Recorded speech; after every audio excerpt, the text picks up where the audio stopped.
рушди соҳаҳои иқтисодию иҷтимоӣ аз неку аҳволию солимии аҳолии кишвар вобаста аст. Ин нуктаро номзад ба вакили Маҷлиси намояндагони Маҷлиси Олии Ҷумҳурии Тоҷикистон Мавлуда Асророва дар вохӯрӣ бо интихобкунандагон зикр намуд. Вохӯрии номзадҳо ба вакили Маҷлиси намояндагони Маҷлиси Олии Ҷумҳурии Тоҷикистон ба ивази вакили хориҷшуда дар ҳавзаи ҳудудии якмандатии интихоботии Хуҷанд 13 субҳи имрӯз санаи 5 июл дар толори коллеҷи омӯзгории донишгоҳи давлатии Хуҷанд ба номи академик Бобоҷон Ғафуров баргузор гардид. Номзадон ҳангоми суханронӣ ба интихобкунандагон оиди барномаи пешазинтихоботии худ маълумот дода, нуктаҳои муҳими онро тавзеҳ доданд. Масъалаҳое ки бевосита такмил додани ин барномаҳо, бевосита ман такъиқи асосиро ба қонун дар бораи масъулияти падару модар дар таълиму тарбияи фарзанд гузоштам ки пеш аз ҳама асоси зиндагонии мо, асоси ояндаи мо ин дар тарбия мебошад, дар тарбия аз тариқи волидайн мебошад. ин як қонунест ки гуфтан мумкин аст ки дар тамоми ҷаҳон ягона қонуне ки дар ҷумҳурии мо ҳаст ки ба ин хеле таваҷҷӯҳи зиёд дода шудааст ва барои мо ояндаи насли солими мо, барои ояндаи кӯдакони мо, фарзандони мо ин заминаи асосии, яъне фахри миллати мо бошад. ва фикру ақидаҳое ки мардуми мо барои ободӣ медиҳад ва дар он саҳм мегузорад, албатта ин ба мо дар оянда номзадҳое ки шояд дар вакили ин масъалаҳо ҳалли худро боз ёфта метавонанд, албатта аз шумо вобастагӣ дорад.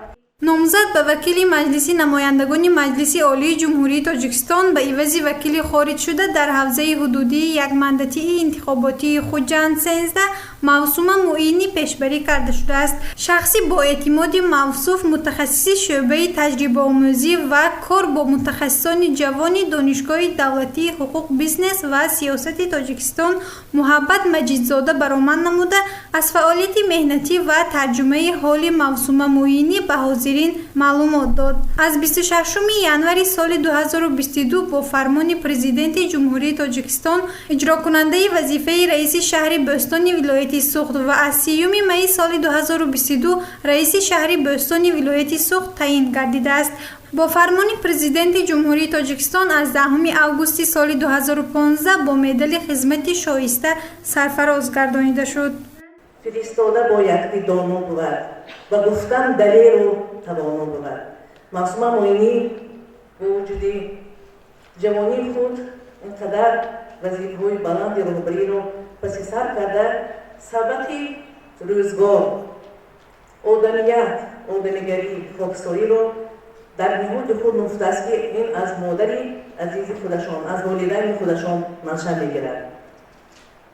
воқеан дар ташаккурёбии шахсияти фарзанд албатта саҳми волидон, тарбияи хонаводагӣ хеле саҳми калон дорад. дар бораи аҳли хонаводаи муаллима ҳамеро бояд хайр намоям ки ин оилаи баромандро на танҳо дар шаҳр, вилоят, ҷумҳурӣ ва балки берун аз он ҳам мешиносанд ва дар замири ин нафар бисёр хислатҳои неки инсонӣ нуҳуфтааст ки ман худам мефаҳмам ки анин хислатҳои неки дар фарзандони мо бошад, дар духтарони мо бошад, то ки муаррифигари миллати тоҷик гардад. Мавсума Муинӣ соли 1981 8 октябр таваллуд шуда хаттикунандаи мактаби миёнии рақами 23 шаҳри Хуҷанд мебошад.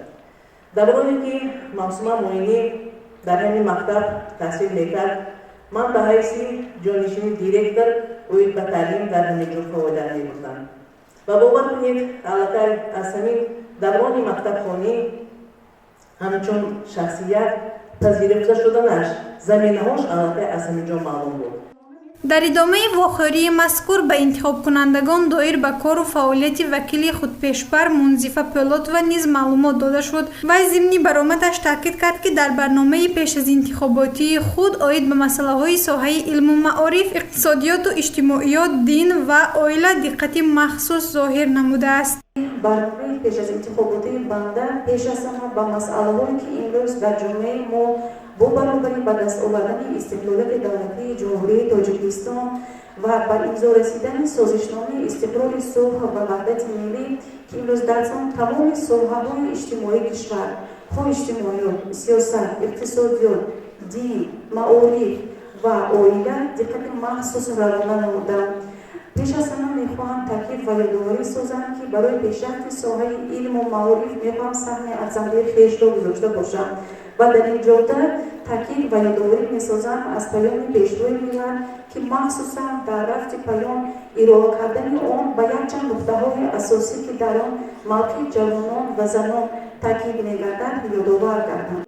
бояд гуфт ки интихобот ба вакили маҷлиси намояндагони маҷлиси олии ҷумҳурии тоҷикистон ба ивази вакили хориҷшуда дар ҳавзаи ҳудудии якмандатии интихоботии хуҷанд 13 санаи 16 июли соли 2023 баргузор мегардад ва дар он тамоми сокинони шаҳри хуҷанд иштирок намуда ба тарафдории номзади арзанда овоз медиҳанд.